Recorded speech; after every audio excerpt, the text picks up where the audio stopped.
Hi. I've read the book Project Hail Mary 3 years back.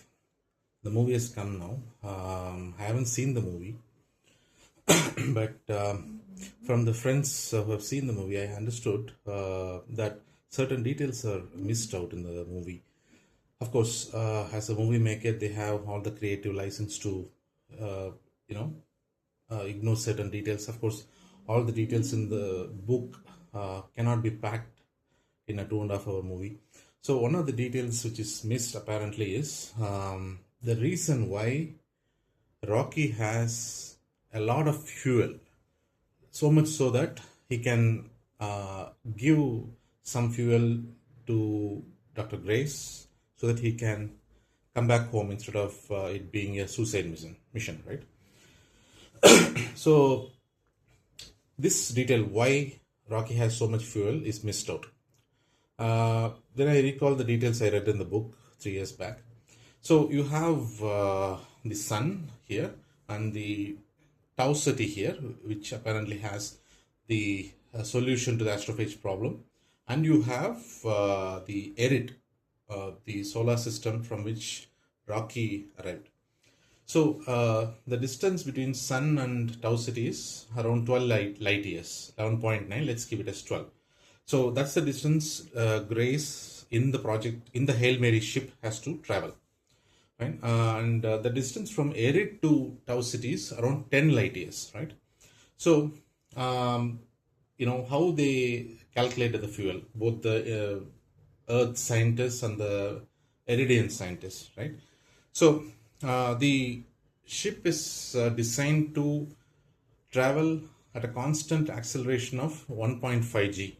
1 g as per our Earth's acceleration due to gravity is 9.8 meter per second per second. So 1.5 g translates to around 14.7 meters per second per second. That's the constant acceleration at which the ship travels.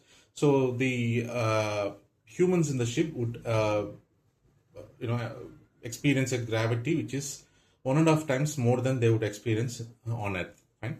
So the ship is designed, the journey, the acceleration profile is designed in such a way that it accelerates at the constant 1.5 g till the midpoint of that 12 light years and then flips around and then decelerate. So the occupants would always be in a 1.5 g as opposed to any weightlessness or any other weird gravity they would experience. So as per the force equivalence principle, we cannot feel the force due to gravity or the force due to acceleration. So it would be indistinguishable, though it is 1.5 times more than they would experience. Anyway, so it travels in that acceleration profile. That gives an average velocity of over 90% of the speed of light, right? So this is clearly explained in the book, and the acceleration profile and the journey planned for Rocky and his crew also would be the same. If we assume how a typical aircraft, since both are powered by astrophage, this is how the ship, the alien ship, also would have traveled with Rocky and his crew. Right. So if you see the average velocities, including the acceleration, the flip, and the acceleration of both the ships, it comes more than 90% of the speed of light. At those speeds, two things happen, as per the special theory of relativity. One is the time dilation. The other one is Lorentz Fitzgerald contraction. So you might have heard this name in 9th or 10th physics, about the relativity. So yes, when you travel close to the speed of light, your experience of time dilates.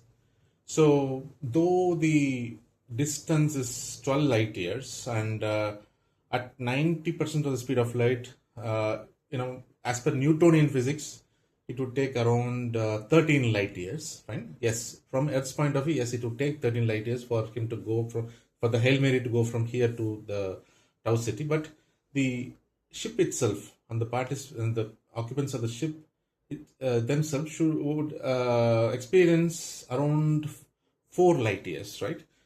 That's because of two things. One is the time itself dilates. The other thing is the distance shrinks. This is the concept, which is difficult to wrap our heads around. So when you travel at these speeds, the literal distance itself shrinks. This concept is called Lorentz Fitzgerald contraction, and there is a Lorentz formula also. There's a Lorentz factor, which is a function of how much speed you are traveling at with respect to the speed of light, and there is a calculation to arrive at the shrinked distance. So the shrunk distance, as per the relativity formula Earth scientists have calculated, is around 4.5 years. I mean 4.5 light years, right? That's why Dr. Grace was able to come there around in around 4 years, right? Now, the Rocky's ship has come here, has traveled 10 light years, and he says that he spent around 3 light years. I mean, 3 years. He experienced around 3 years traveling that distance of 10 light years, right? So, and also he says that the Iridian scientists, when they were planning the mission, they calculated that the journey would take around 6.64 years. The 10 light years from Erid to Tau City would take 6.64 years. So they filled the ship with that much fuel, okay? There was no Einstein there. There was no one like Einstein who figured out this. When we humans had Einstein, so we are aware of this theory for the last 121 years, right? From 1905 to, I don't know which one, around more than 100 years, we are aware of this weird way the space and time behaves when you approach the speed of light, a special theory of relativity. But in Erid, there was no one to figure this out. So they were unaware of this till Dr. Grace explained to Rocky, right? So they designed the ship and the mission and the acceleration profile and the journey, everything based on Newtonian physics.